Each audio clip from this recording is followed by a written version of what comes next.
Hello दोस्तों। आपका स्वागत है मेरे छोटे से रूम में जहाँ मैं अकेला रहता हूँ और अपने आसपास की दुनिया को समझने की कोशिश करता हूँ। आज बात कुछ सीरियस है। जैसे हमारे भारत में दिनों दिन बढ़ते क्राइम, खासकर रेप, मर्डर और चोरी। ये आंकड़े बहुत ही डराने वाले हैं। सबसे पहले तो मैं आपके सामने कुछ फैक्ट्स लाता हूँ। नेशनल क्राइम रिकॉर्ड्स ब्यूरो यानी कि एनसीआरबी की 2022 की रिपोर्ट कहती है भारत में 31,677 रेप केस के दर्ज हुए हैं, यानी हर दिन 86 मामले। चोरी की बात करें तो 2 लाख से ज्यादा केस और मर्डर के 28,522 केस। ये सिर्फ वो नंबर हैं जो दर्ज हुए हैं। असल में तो आप अंदाजा लगा सकते हो कि असली आंकड़े क्या होंगे।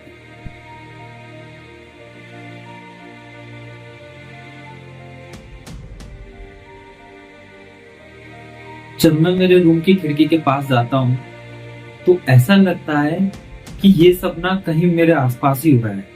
अगर हम बात करते हैं दिल्ली की, तो दिल्ली में रेप की दर सबसे ज्यादा है, 144.4 प्रति लाख आबादी।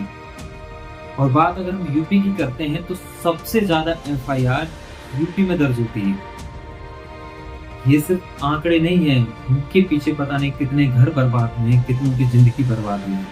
अब सवाल ये है कि ऐसा हो क्यों रहा है। मैं अपने कमरे में बैठकर सोचता रहता हूँ, क्या ये गरीबी है, क्या ये बेरोजगारी है, या फिर हमारे समाज का नजरिया ही ऐसा हो गया है।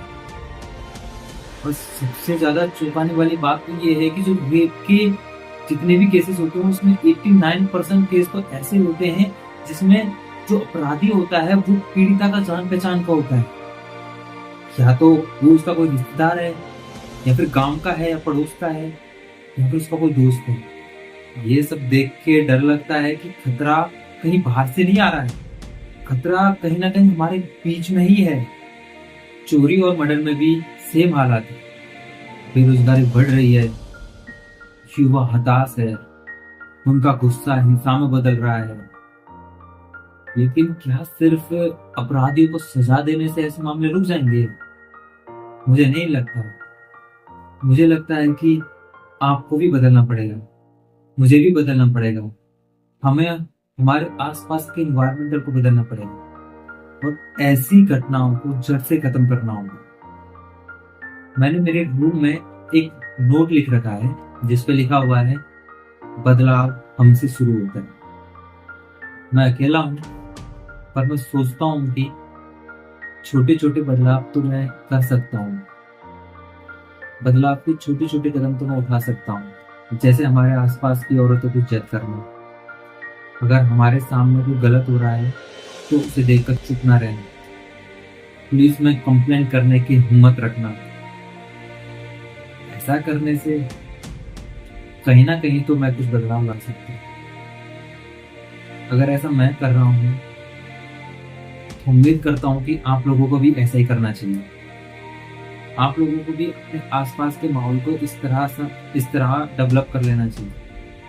अगर आपके आसपास कुछ गलत हो रहा है तो आप उसे देखकर चुप ना बैठें, उसके खिलाफ बोलें, उसके खिलाफ आवाज उठाएं।